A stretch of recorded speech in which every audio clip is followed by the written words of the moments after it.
नमस्कार दोस्तों। आज से 2 महीना पहले दो बेस्ट फ्रेंड मुझसे कंसल्ट किए थे अपनी अपनी समस्याओं को लेके। दोनों की ही समस्या सेम थी। दोनों को ही इरेक्टाइल डिस्फंक्शन, लिंग में तनाव की समस्या, यौन समस्या थी। दोनों की ही सेम प्रॉब्लम थी, लेकिन मेडिसिन सिलेक्शन हुआ दोनों का अलग अलग। प्रॉब्लम सेम, लेकिन मेडिसिन सिलेक्शन हुआ एक के लिए लाइकोपोडियम, दूसरे के लिए फॉस्फोरस, जबकि दोनों की प्रॉब्लम सेम थी।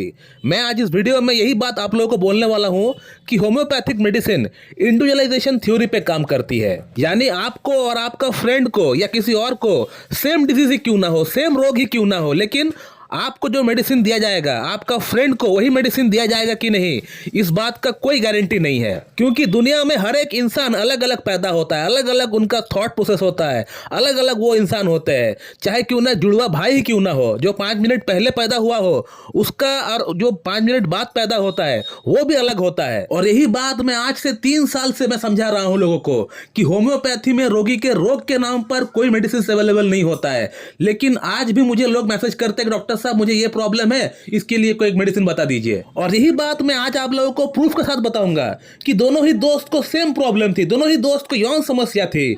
लेकिन यौन समस्या होने के बावजूद भी एक पेशेंट को दिया गया लाइकोपोडियम और दूसरी पेशेंट को दिया गया फॉस्फोरस, और दोनों ही पेशेंट को इंप्रूवमेंट हो गया है 2 महीने का मेडिसिन से। लेकिन प्रश्न यहाँ पे यह आता है कि दोनों ही पेशेंट को अगर यौन समस्या थी, दोनों ही पेशेंट को अगर एक ही प्रॉब्लम थी, तो अलग अलग मेडिसिन आपने क्यों दिया? ऐसा बहुत लोग पूछते भी है। वो इसलिए क्योंकि दोनों ही पेशेंट का प्रॉब्लम सेम होने के बावजूद भी दोनों पेशेंट का लक्षण अलग अलग थे। एक पेशेंट को मीठा खाना पसंद था, स्वीट खाना पसंद है, दूसरा को मीठा खाना पसंद नहीं है। इसके बाद ऐसा है कि एक पेशेंट को गर्म खाना अच्छा लगता है, दाल चावल रोटी सब्जी गरम गरम, जितना गर्म हो उतना उसको अच्छा लगता है। उसी जगह पे दूसरा पेशेंट ऐसा है जिसको गर्म खाना अच्छा नहीं लगता है, उसको ठंडा खाना अच्छा लगता है। एक पेशेंट को शोर शराबा अच्छा लगता है, पार्टी करना अच्छा लगता है, घूमना फिरना अच्छा लगता है। उसी जगह पे दूसरा को जो है घर में रहना अच्छा लगता है, अकेले में रहना अच्छा लगता है। इसके बाद एक पेशेंट ऐसा है जो खर्च बिल्कुल नहीं करता है, जिसके हाथ से पैसा बिल्कुल भी नहीं निकलता है। उसी जगह पे और एक दोस्त ऐसा है जो कि जिसके हाथ में पैसा रहता ही नहीं है, पैसा आने मात्र खर्चा हो जाता है। एक पेशेंट रिस्पॉन्सिबिलिटी उसको लेना अच्छा नहीं लगता है, रिस्पॉन्सिबिलिटी उसको उठाना अच्छा नहीं लगता है।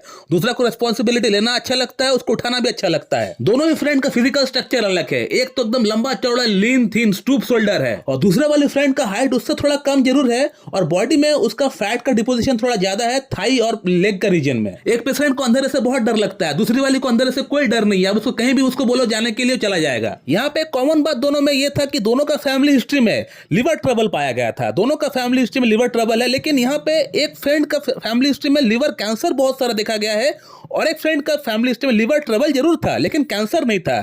तो यहां भी हम लोग डिफरेंशिएट कर सकते हैं लाइकोपोडियम और फॉस्फोरस में। फॉस्फोरस के अंदर लिवर कैंसर या कोई कैंसर जो है बहुत प्रोमिनेंट है, क्योंकि ये सिफिलिटिक ग्रुप ऑफ मेडिसिन है। वहीं पे लाइकोपोडियम की अगर बात करें तो ये कैंसर के लिए उतना रिकमेंडेड नहीं है, हालांकि लिवर के लिए ये बहुत अच्छी मेडिसिन है लाइकोपोडियम।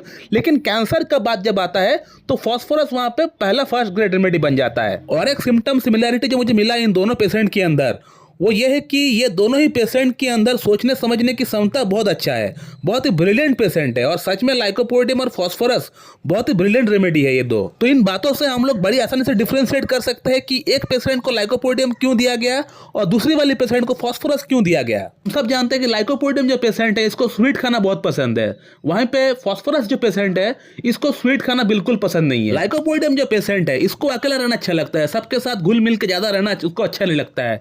ये ज्यादा रहना प्रेफर करता है, या साथ में उसका 1 या 2 जन हो जिससे वो अपना काम निकाल सके, ऐसा लोग उसको पसंद है। लेकिन फॉस्फोरस का जो मेंटालिटी है वो पार्टी करना, दोस्तों के साथ घूमना फिरना, इस तरह का मेंटालिटी है, बिहेवियर है फॉस्फोरस का। फॉस्फोरस का पेशेंट को देखने में लंबा होता है, बहुत ही लंबा, एकदम लीन एंड थीन होता है। बट लाइकोपोडियम भी लंबा लीन थीन हो सकता है, स्टूप शोल्डर हो सकता है, लेकिन लाइकोपोडियम का जो लोअर एब्डोमेन का जो रीजन है वो थोड़ा भारी रहता है as compare to phosphorus. Lycopodium का अंदर भूत प्रेत का कोई डर कुछ खास नहीं होता है, लेकिन फॉस्फोरस का अंदर भूत प्रेत का डर होता है, डार्कनेस से डर होता है। दूसरा बात हो गया लाइकोपोडियम का जो पेशेंट होता है इसको रिस्पॉन्सिबिलिटी लेना अच्छा नहीं लगता है। रिस्पॉन्सिबिलिटी लेना इसके लिए बोझ है, लेकिन रिस्पॉन्सिबिलिटी इसको अगर मिल जाता है एक बार, उसके बाद अच्छी तरह काम भी कर देते हैं। लेकिन पहले इनिशियल हेजिटेंसी होता है रिस्पॉन्सिबिलिटी लेने में।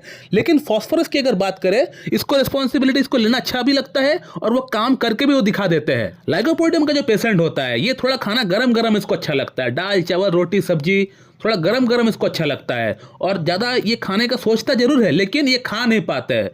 वैसे तो इसका जो एपेटाइट है वो बहुत ही रेवेनस है, लेकिन वो आप सोचते जरूर है कि मैं इतना खा लूंगा उतना खा लूंगा, लेकिन वो खा नहीं पाते हैं, थोड़ा सा ही खाते हैं, वो उसका जो है पेट भर जाता है। लेकिन फास्फोरस का जो पेशेंट है इसके अंदर ऐसा कोई बात नहीं है, लेकिन इसको ठंडा खाना अच्छा लगता है, ठंडा कोल्ड ड्रिंक्स आइसक्रीम ये सब खाना अच्छा लगता है। इवन कि दाल चावल रोटी सब्जी भी जो है गर्म खाते हैं, लेकिन बहुत ज़्यादा गर्म नहीं खाते। जैसे लाइकोपोडियम बहुत गर्म उसको अच्छा लगता है, फास्फोरस को बहुत गर्म नहीं, हल्का गर्म हो तो ठीक रहेगा। लाइकोपोडियम जो पेशेंट होता है ये बहुत ही माइजर पेशेंट होते हैं। माइजर का अर्थ ये है कि पैसे जो है एकदम इसका हाथ से निकलता नहीं है, ढीला बिल्कुल नहीं करते हैं पैसे। कोई भी आके कुछ बोल देगा पैसे दो करके, वो पैसा जो है बहुत सोच समझ के पैसा खर्चा करने वालों से है।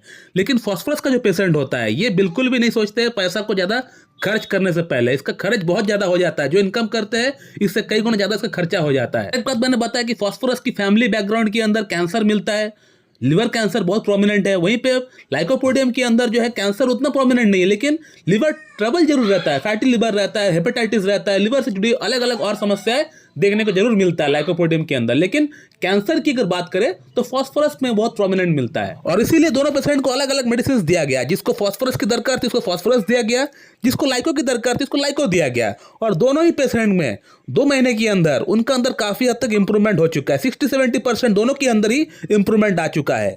दोस्तों इस वीडियो में मैं आप लोग को यही समझाना चाह रहा था कि होम्योपैथी में रोगी के रोग के नाम पर कोई मेडिसिन अवेलेबल नहीं होता है। चाहे दोनों का प्रॉब्लम सेम ही क्यों ना था, लेकिन फिर भी सेम मेडिसिन उन लोगों को नहीं दिया गया। और इसी बात को समझाने के लिए मैं आप लोगों के लिए वीडियो बनाया, ताकि मैं आप लोगों को दिखा सकूं, बता सकूं कि डिजीज चाहे सेम ही क्यों ना हो, लेकिन उसके लिए कोई गारंटी नहीं है कि सेम डिजीज के लिए सेम ही मेडिसिन आपको दिया जाएगा। दोस्तों मैं इस वीडियो को यहीं पे एंड करता हूं। So thank you very much and have a good day.